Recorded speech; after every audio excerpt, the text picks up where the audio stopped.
La ley del ojalá se graba en un lugar mágico, el Hotel Hyatt Centric Gran Vía de Madrid. Y es un proyecto hecho realidad con el apoyo de Podimo. Escúchalo dándote de alta con una oferta especial que tienes disponible en la descripción de cada episodio.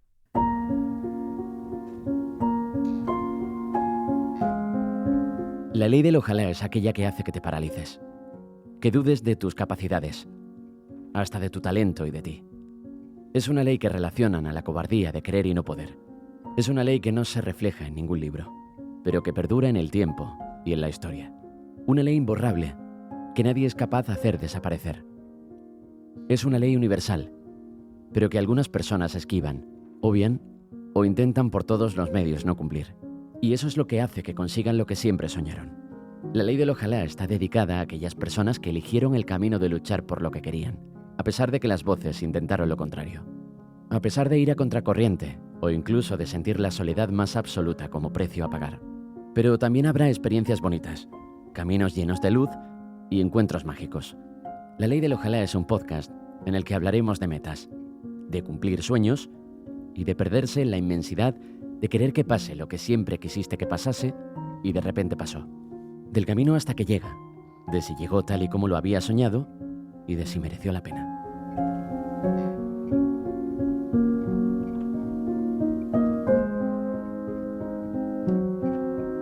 Escuché una vez a Tony Acosta decir que los sueños no se cumplen como el que cumple años.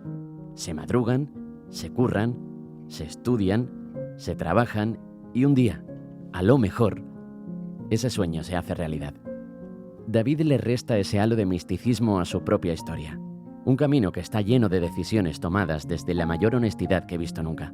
Un camino lleno de conexiones, de gente que nunca le ha dejado caer y de compromiso con él mismo.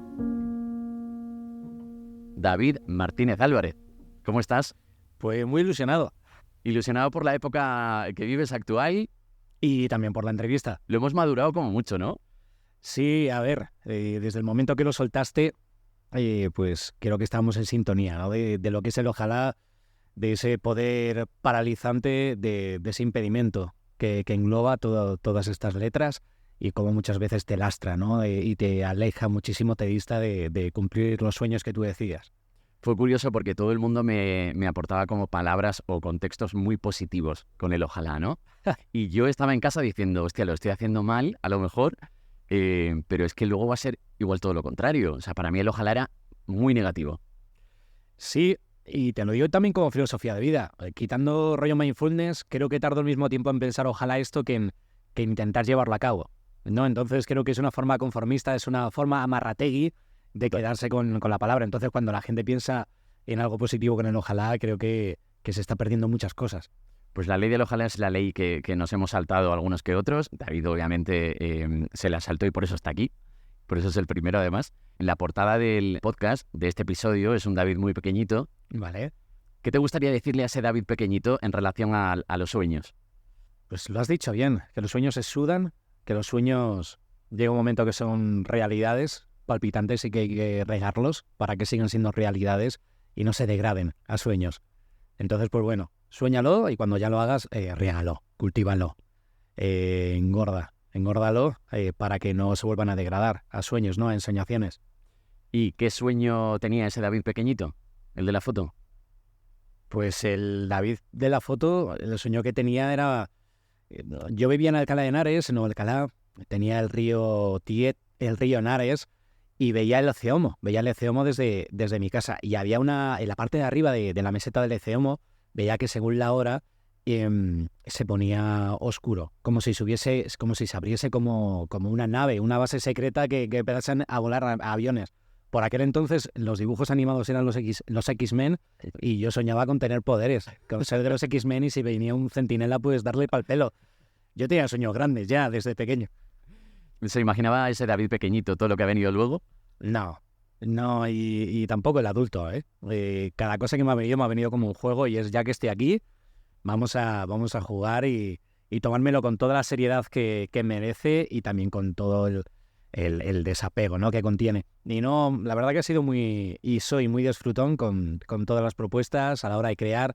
Me parece que soy una persona que que se vive encima y que todo lo que puede llevar a cabo, pues mira, sin ser un intruso laboral, pero sí que me gusta ser el impostor con síndrome, más que tener síndrome del impostor. Total, eso te iba a decir, porque muchas veces cuando de repente te ves como haciendo proyectos, te imaginas en algún momento, oye, esto no tendría que estar haciéndolo yo.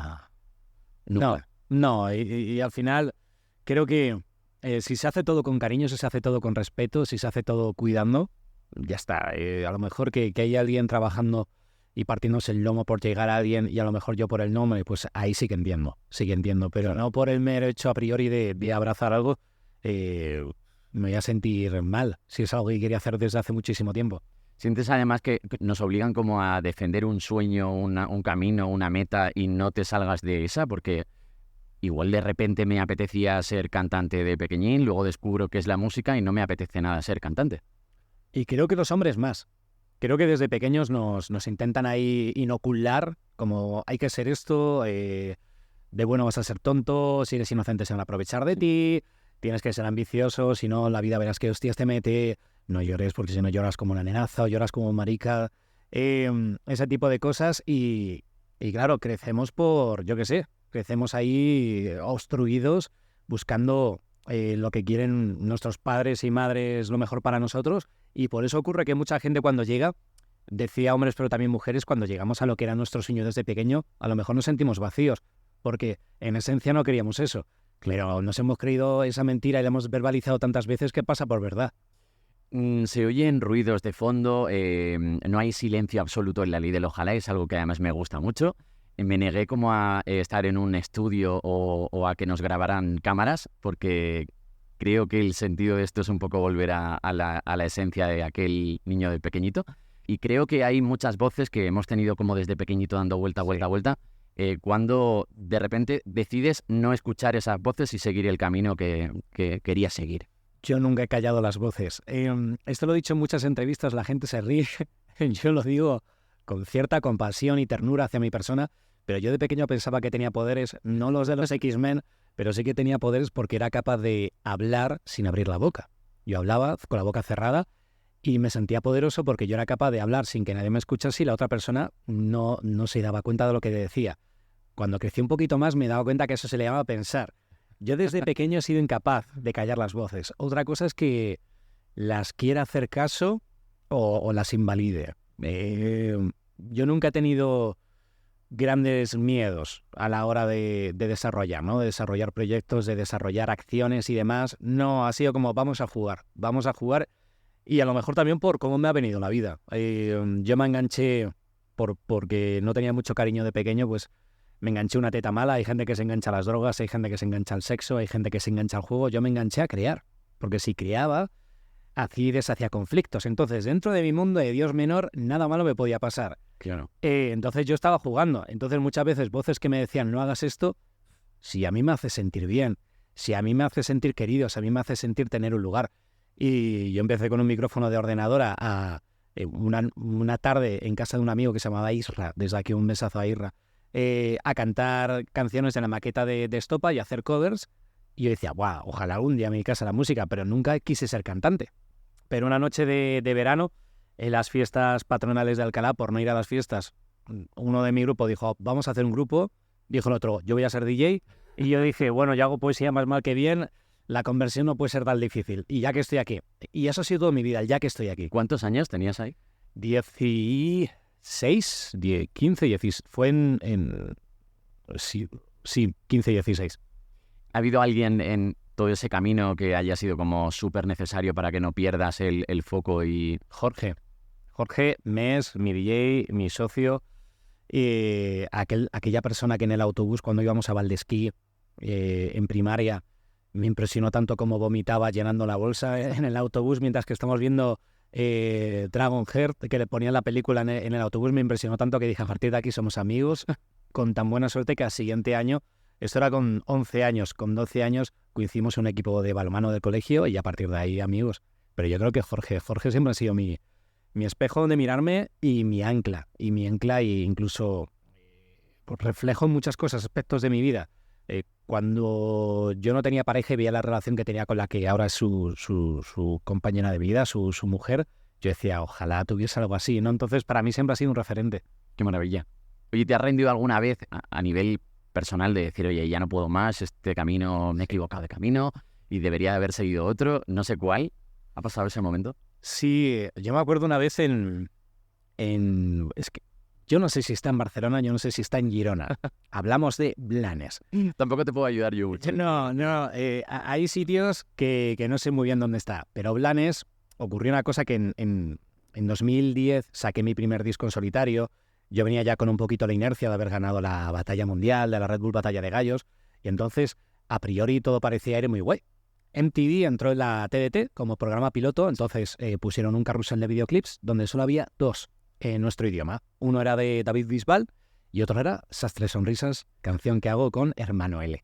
Entonces yo ahí todo el mundo me reconocía porque, claro, MTV por entonces era MTV, lo que era MTV potente. Entonces, claro, la gente entraba en TDT, pues habían quedado con mi cara y, Claro. y bueno, ya me paraban por la calle y todo esto. Y acabamos de tocar meses antes en Barcelona Centro y habíamos agotado durante 2 fechas. Y dijimos, oye, esto marcha. Por aquel entonces no teníamos gran presupuesto, entonces lo que hacíamos con las giras era que salíamos con el coche de Jorge, de Digimes, y hacíamos como una compra semanal con las típicas ensaladas en bolsa, pan de molde, para parar en las estaciones de servicio y comer haciendo nuestros propios sándwiches, nuestros propios emparedados. El lujo del artista. El lujo del artista. Entonces fuimos a Blanes, que eran 7 horas, y cuando llegamos había 15 personas. Sobre el escenario éramos 4, y la primera canción el público le puso como mucho ímpetu, pero ya las dimensiones del sitio hacían que entre canción ya ni... Claro. Aplauso tibio y tal.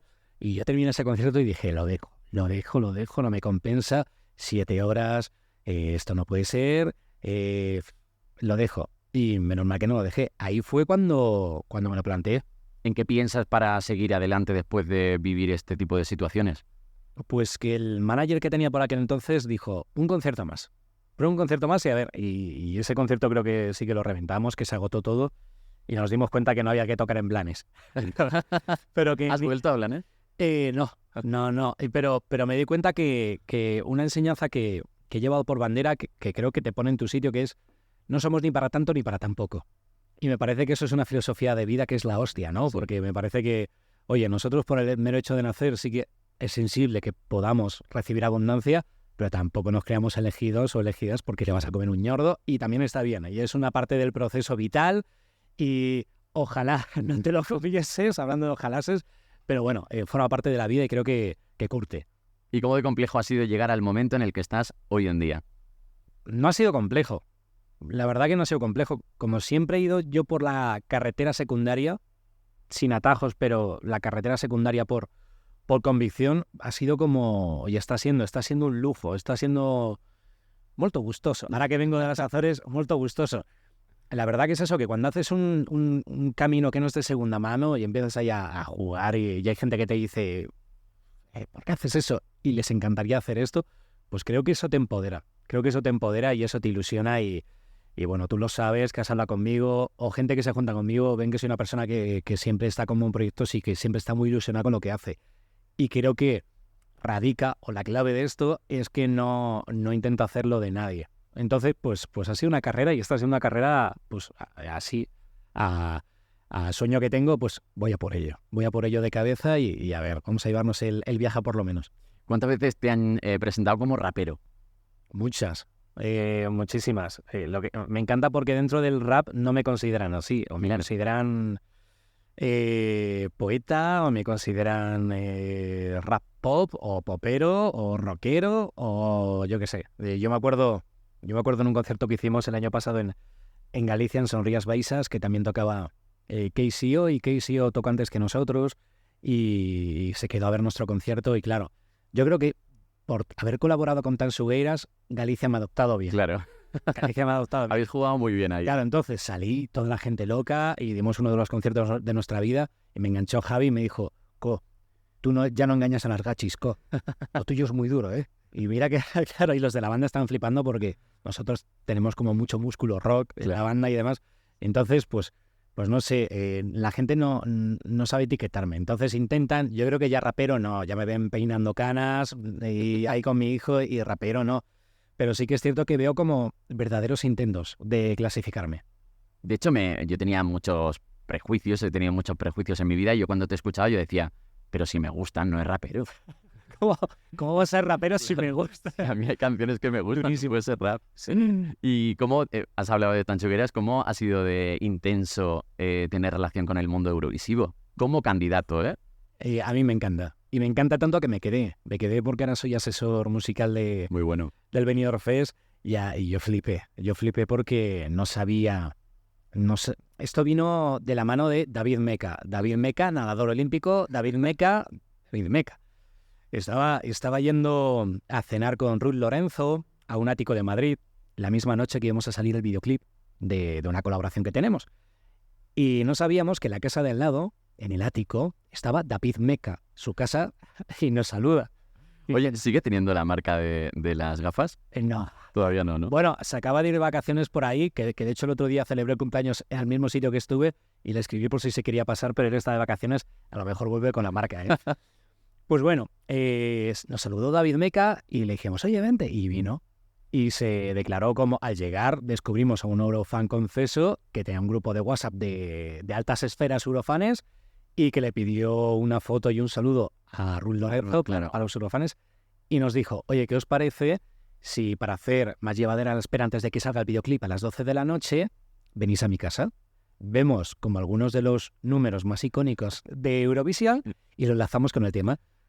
Yo dije, ¿esto cómo conocí a vuestra madre? ¿No? Dije, digo, esto va a ser increíble. Entonces fuimos a su casa y descubrí a un Cicerón increíble y vi cómo vivía Eurovisión y me dice, claro, es que es como para el fútbol es como el fútbol, claro, para nosotros. Yo dije, ostras, esto me encantó. Y cuando apareció Benidorm Fest, que lo iban a retomar, que podía llegar a ser San Remo, lo que es San Remo para Italia, dije, yo quiero participar. Y yo lo que descubrí con los eurofanes es, pues esto, hinchada. increíble, ¿eh? Hinchada, pero vamos, que encima tienes que medir lo que dices porque todo lo cogen. Yo que tenía siempre, muchísimo miedo, ¿eh? claro, yo es que siempre suelto como perlas, ¿no? Y pildoritas, pues la gente pillaba todo al vuelo, ¿no? Y toda la conceptualidad y todo, entonces yo encantado. Tanto es lo que te digo, que ya me he quedado desde el otro lado. Y el otro día que estaba en la presentación del Benidorm Fest, de lo que va a ser 2024, pues me enganchaba cada uno. Y veías cada periodista para medios, pero que detrás se veía el eurofan que eran. Siempre. ¿Tú a quién tienes que traer? Oye, de verdad. Tal. Entonces, a mí me encanta y lo estoy llevando con mucha ilusión. ¿Y cómo se vive desde dentro ahora en la cara B? Pues una responsabilidad fuerte, porque creo que ahora es el momento clave, ¿no? Después del primer año que fue increíble y el segundo año que se probaron cosas, hubo cosas que funcionaron y hubo cosas que hay que mejorar. Yo creo que ahora es cuando nos jugamos la plata y yo creo que si lo hacemos como tiene pinta que va a salir, ya se va a establecer y no solo para la comunidad eurofan, sino para toda España, ¿no? Entonces, como un reto, pero un reto muy, muy ambicioso que a mí me encanta formar parte. Descubrimos con esa primera edición de Benidorm Fest que no era algo tan nicho como parecía, ¿no? No, esto también se ha visto en Eurovisión los 2 últimos años, que ya no hay música nicho, claro, que ya creo que responde a una apertura musical de las personas, que cada persona tiene un gusto multifestival, que te puede gustar Maneskin, que te puede gustar Lauren, que te puede gustar el retrowave, que te puede gustar el pop más disco, que te puede gustar el soul, que te puede gustar una balada, que te puede gustar música latina. Y me parece que eso es, bueno, creo que se está sincronizando, ¿no? Lo que es Eurovisión con lo que es el gusto musical de toda la gente que a lo mejor no consume Eurovisión y por eso ahora se está acercando. Que ya era hora, ¿eh? Por cierto. Sí. Bueno, no sé si alguien aún no sabe que tu carrera como cantante ya se ha acabado. En solitario, en primera línea, sí. ¿Ya matizamos? Sí. No, pero lo hiciste en una rueda de prensa en la que querías explicar el por qué. ¿Cuándo decides que ha llegado el momento de decir, oye, vamos a por otros proyectos antes que la etiqueta de cantante, digamos? Pues siempre que termino un disco y va a fábrica, en lo que está yendo a fábrica me dejo como 2 meses. Como 2 meses de sembrar y luego ya retomo. Y cuando pasaron 2 meses y iba a retomar, me di cuenta que no tenía nada de qué contar. Y era la primera vez que me ocurría. También es cierto que miraba este disco, el último, el de La Victoria Imposible, y veía que era el disco redondo. Digo, mira, ya por fin he conseguido lo que quería. Entonces, para mí, era como, ostras, si ya he hecho lo que quería y no me está saliendo ninguna temática, bueno, voy a pensar en colaboraciones. Ahora voy a salir en La Voz, pues bueno, puedo intentar mirar por hacer algo con Sebastián Yatra o demás. Y dije, espérate, digo, yo nunca lo he hecho por este sentido, sino que yo lo he hecho porque a lo mejor haciendo una canción no conseguía llevar a la canción a donde se merece y ahí pedí ayuda, no al revés, no tirando de nombre. Lo que pasa es que he tenido suerte de tener un gran plantel, ¿no? Digo, pero creo que aquí me estoy perdiendo. ¿Y si paro? ¿Y si ya está? Si todo lo que tenía que contar ya lo he contado, encima creo que me hice como una propia... creo que era como una jugada larga de ajedrez en el que ya se me estaban agotando movimientos como rey, ¿no? Y solo tenía peones. Pero también por cómo había construido la conceptualidad en solitario, que había sacado 3 discos hablando del mensaje, otros 3 hablando de la palabra y un último hablando de redefinir la palabra. Y ya está, no puedo ser Pixar, no puedo ser juguetes con alma, almas con alma, emociones con alma. No, ya está, no puedo hacer morfemas, axiomas, ya está. Entonces se me juntaron como diferentes puntos que dije, ya está, Dios, yo todo lo que tenía que hacer en solitario, ya está, como Raiden ya no veo nada más. Sí que es cierto, y esto lo he dicho en otras entrevistas, que sí que en otras entrevistas que ahora me han como lo escucharon los de mi banda, ahora me han enganchado. Pero bueno, que decía, yo sí que me veo como corista o si es como una banda que yo soy una de las voces, yo soy un estilo totalmente nuevo, guay, porque hay que proponer, pero como Raiden ya está. Y lo que pasa es que eso en mi cumpleaños, encima de mi cumpleaños me enganchó mi banda. Hemos leído... A ver, hablemos. La hemeroteca. La hemeroteca. ¿Te pesaba entonces el nombre de Raiden? ¿Pesaba ya en la trayectoria? Sí, porque yo el nombre lo comparo con como cuando en los videoclips me ponía mi propia ropa. Si me ponía ropa que era mía, ya no me volvía a poner esa ropa, porque no me gustaba sentir que si me ponía esa prenda para salir a la calle, digo, la gente se va a pensar que quiero que me reconozcan. Yeah. Pues me pasa lo mismo con el nombre. Para mí el nombre y todo lo que implica, ¿vale? Porque es un valor de marca, es algo que genera dinero y tal. Para mí Raiden era una prenda que ya no me quiero poner. Y todo lo que viene después ha sido una vorágine que supongo que debe ser un poco complicado gestionar, porque en ese momento que dices, oye, paro el proyecto, se acaba Raiden, se acaba mi carrera en solitario, pero creo que ha venido como una etapa muy difícil de controlar, ¿no? Sí, bueno, sobre todo lo bueno de todo esto es que lo hemos vestido a este disco como lo que era, un disco con una gira, lo que pasa es que con la particularidad que es una gira de despedida. Sí que es cierto que se me está juntando con el mundo novelas, se me está juntando con el mundo ahora radio, se me está juntando con el mundo asesor, musical del Benidorm Fest, se me está juntando una serie de cosas que están haciendo como terminar derrapando, ¿no? Claro. Derrapando aquí y haciendo ruedas. ¿Te has planteado en algún momento de esta vorágine, de esta etapa, igual no es momento de acabar o lo tienes súper claro? Sí, lo tengo clarísimo y me parece muy bonito haber puesto un lazo a estos 7 discos, que la gente cuando quiera escuchar lo que es Raiden, escucha los 7 discos y se hace una idea, y encima con este último disco.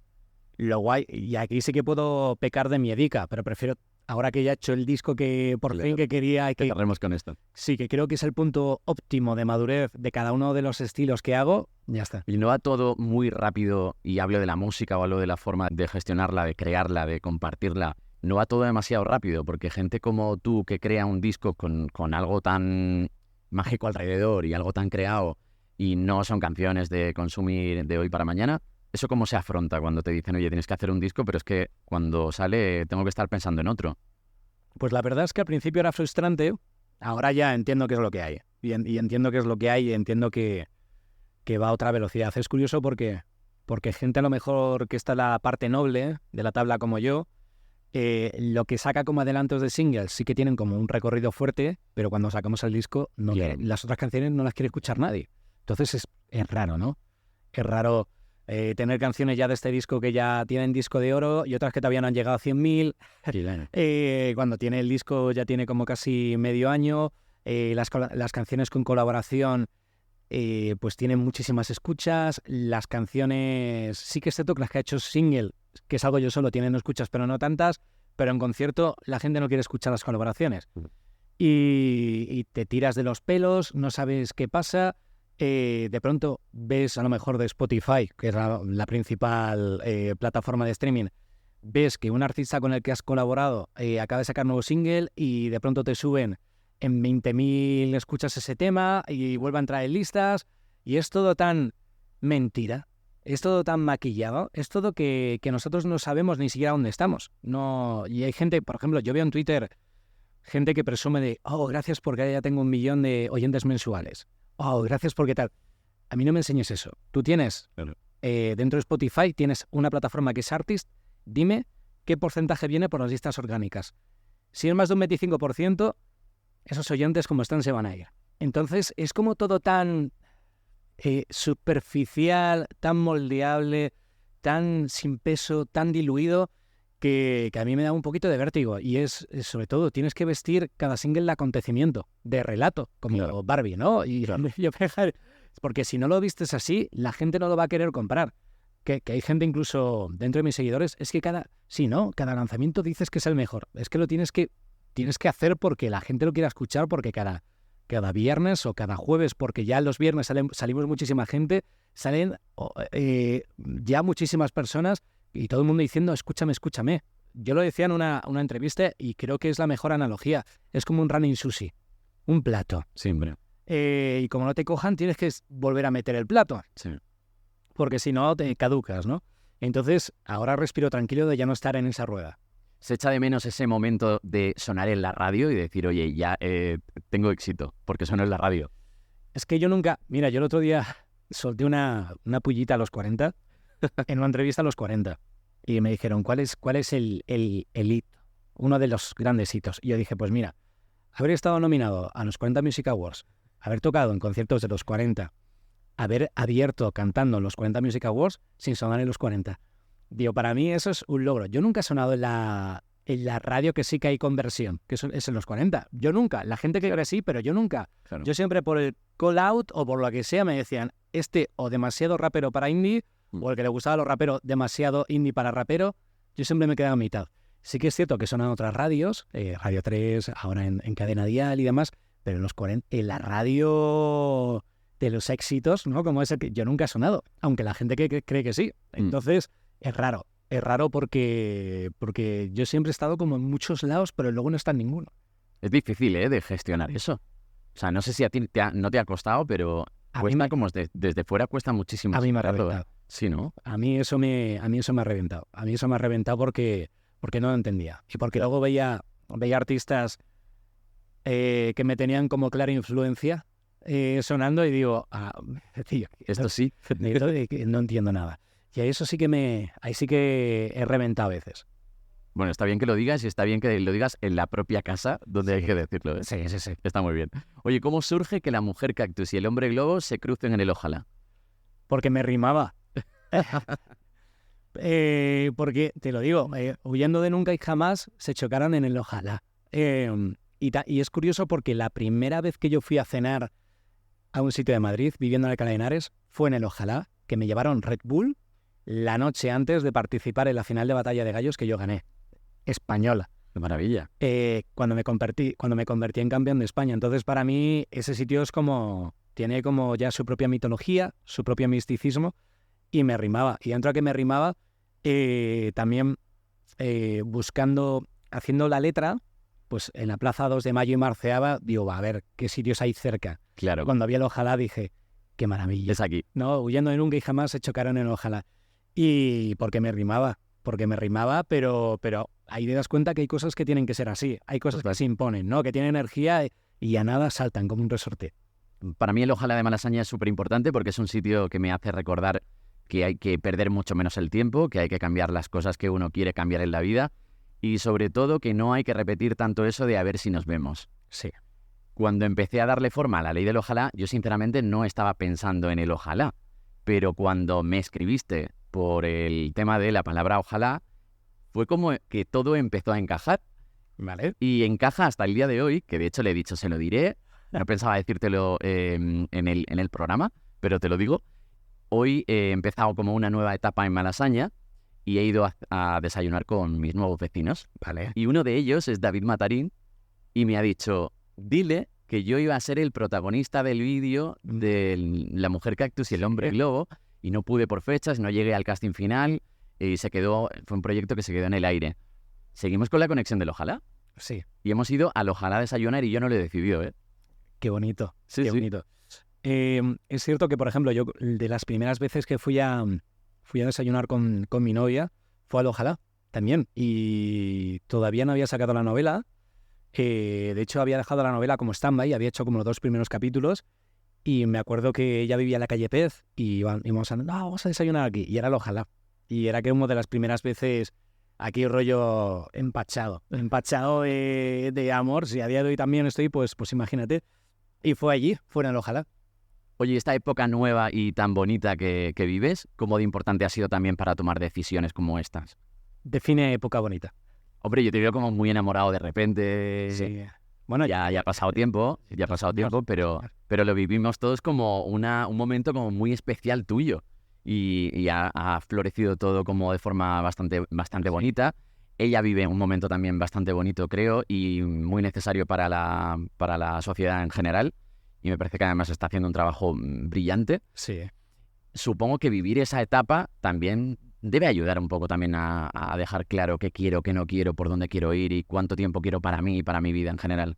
Creo que haber dado con ella y ella conmigo ha servido para redefinir libertades, para patentar admiraciones y sobre todo nos ayudamos mucho. Hay veces que vivimos cerca de Puerta de Hierro, pues tenemos ahí la dehesa de la villa, entonces andamos por ahí y tenemos ahí nuestros brainstorming y nos apoyamos en todo. Entonces, la verdad que tener a alguien que te sirve tanto de apoyo y que a la vez admiras tanto y que a la vez, creo que, como tú dices, ¿no?, que está haciendo un bien a la sociedad, me encanta. Me encanta ir por la calle y que le paren a ella y que den Claro, gracias. qué bonito. Gracias y esto.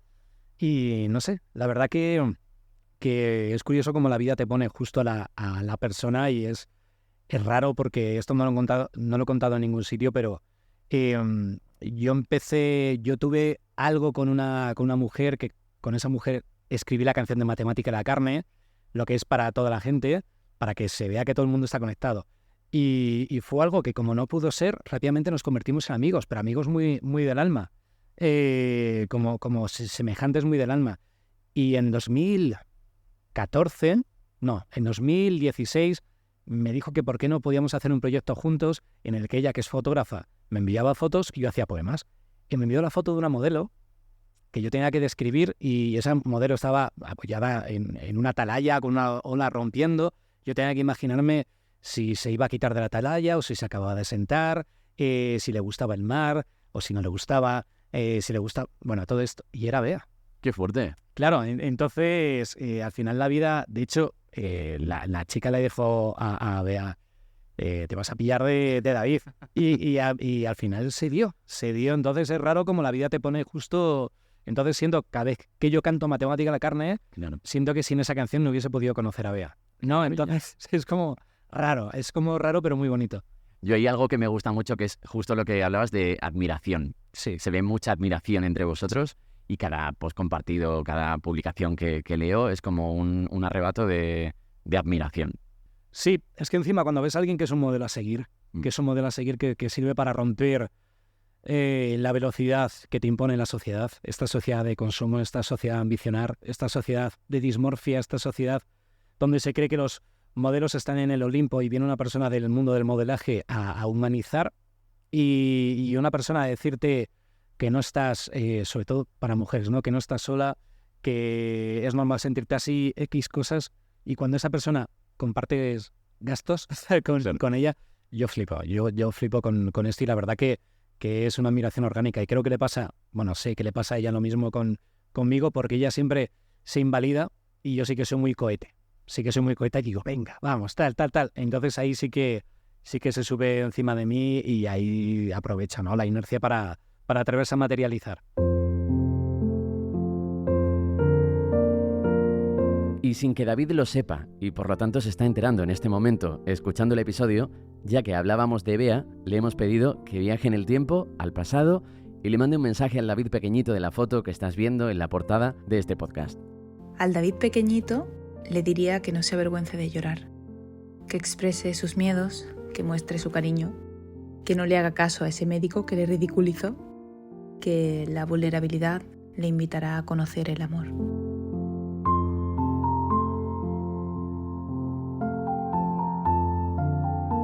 ¿Costó convencerla de hacer el dueto? Muchísimo. Sí. Muchísimo. Muchísimo. De hecho, esa canción iba a ser con Mon Laferte. Wow. Creo que es uno de los primeros medios que lo digo. Esta canción iba a ser con Mon Laferte, producido por Adrián Quesada, que es de Black Pumas, que es el productor y 50% de Black Pumas. Entonces iba a ser con Mon Laferte, pero Mon quería escuchar la letra. Yo todavía no tenía letra y empecé a escribir y me salió a escribir a Bea. Claro. Yo cuando me di cuenta de esto dije, Mon Laferte no puede salir porque Claro. estoy diciendo cosas que no quiero, te admiro, pero no quiero hacer, Mon. Y yo me acuerdo que justo ahí estaba contestando en una semana de promoción con medios argentinos, porque tenía la gira en Latinoamérica, y mientras tanto Bea estaba tocando el piano en el salón y cantando bolero.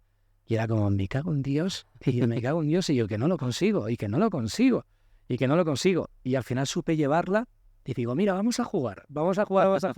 Y cuando se quiso dar cuenta ya estaba en Estudio 1, Claro. en Colmenar Viejo, con el micrófono y sabiendo que le había hecho el lío. Así Yo es que muy bonito. sí, soy buen liante. Soy buen liante. Oye, ¿cuántas cosas has dejado atrás, y has dejado atrás alguna, a cambio de seguir luchando por tu sueño, por la música, por la escritura, por cualquiera que hayas conseguido ya? El haber sido profesor de educación física, lo único. Todo lo demás lo he llevado a cabo o estoy en vías de llevarlo a cabo. ¿Y cómo de importante es tu hijo para darte cuenta que la vida no era solamente eso, ser cantante, irte de gira, ser conocido, popular, etcétera? Cuando llegas a casa y tu hijo, imagino que te ayuda mucho a decir, oye, que eres mi padre.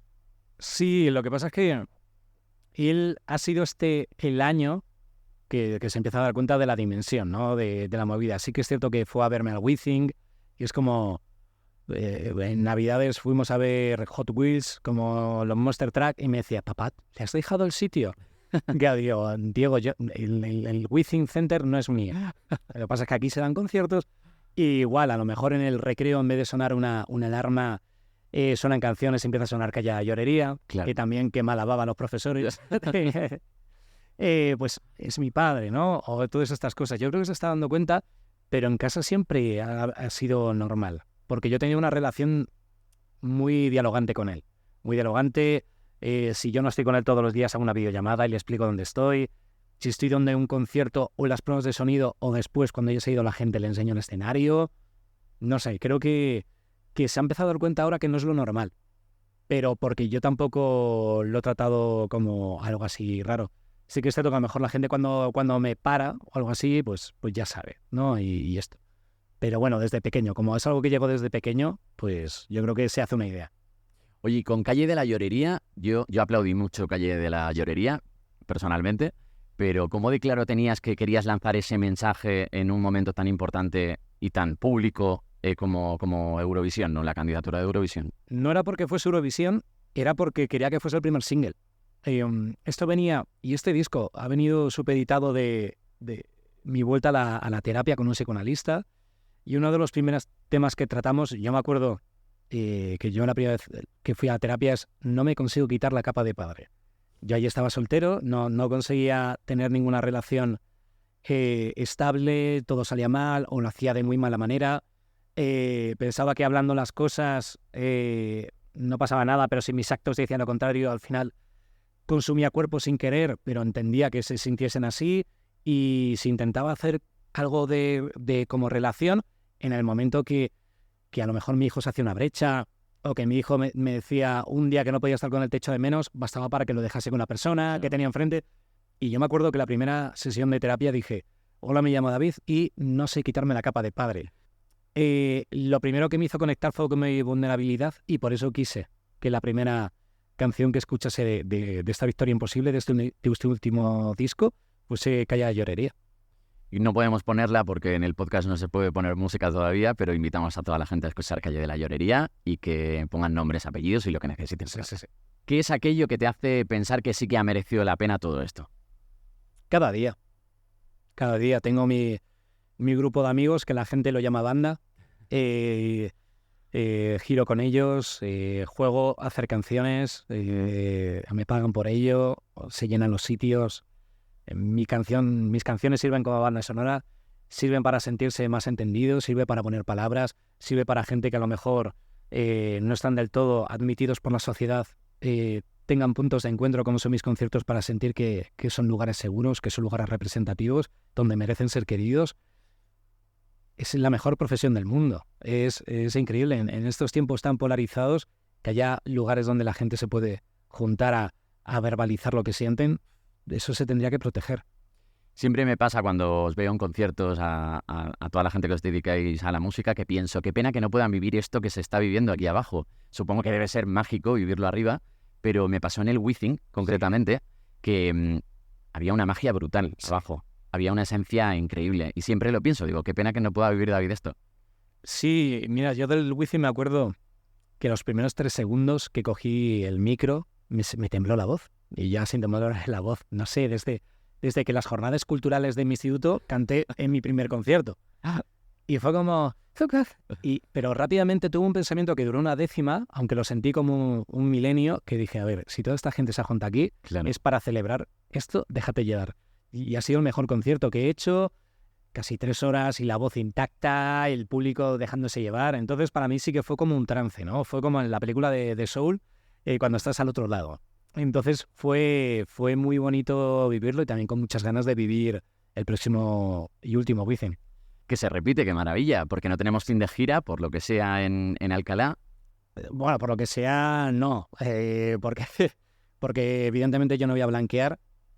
Sí que es cierto que ya he hallado la manera de poder tocar. Hay buenos festivales en Alcalá. Genial. Y de momento solo puedo decir esto. Muy bien, ya sé por dónde vas. Pero eso ha sido noticia a nivel nacional y se ha compartido muchísimo que no ibas a actuar en Alcalá por pena que te diera, porque era tu ciudad y porque era un sitio donde te apetecía mucho cerrar gira, por cuestión política, porque al final es como tienes claro que esto no ocurre en un sitio donde esté Vox y el PP.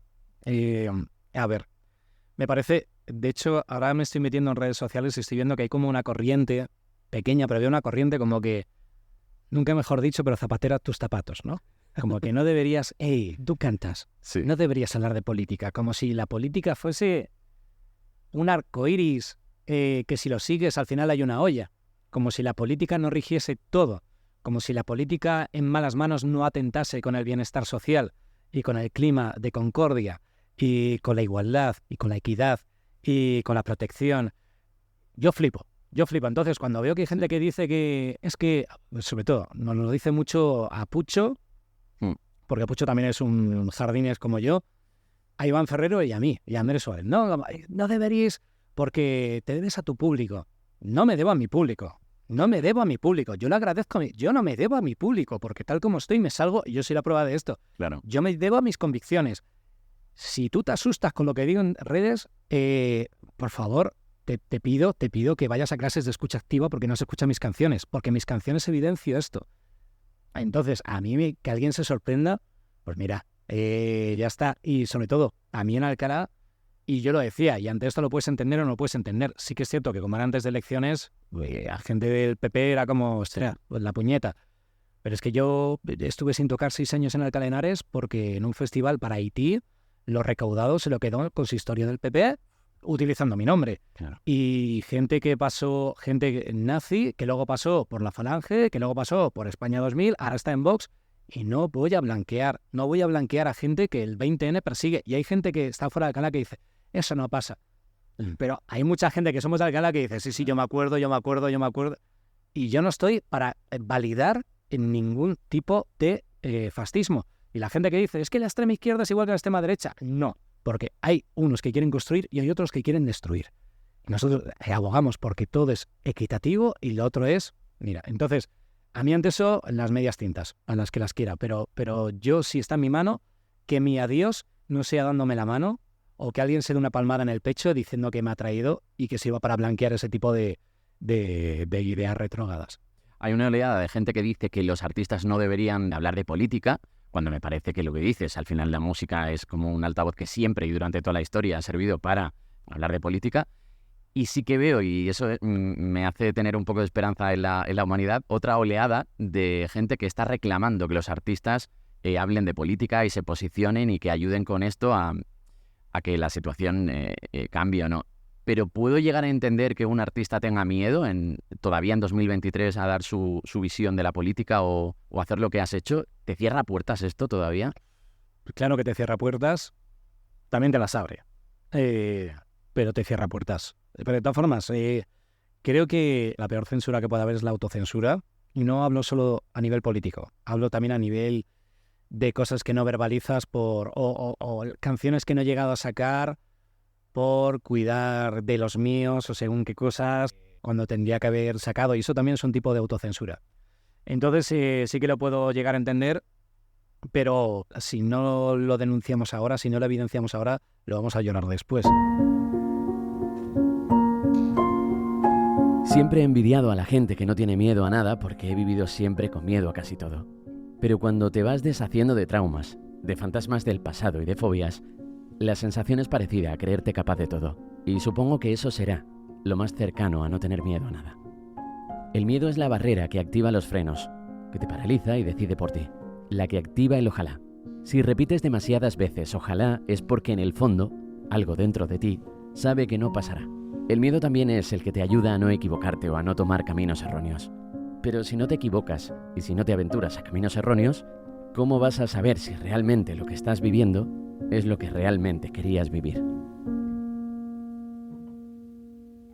Si escuchas este podcast en Podimo, dándote de alta a través del enlace que tienes en la descripción, puedes ayudar a que el proyecto crezca.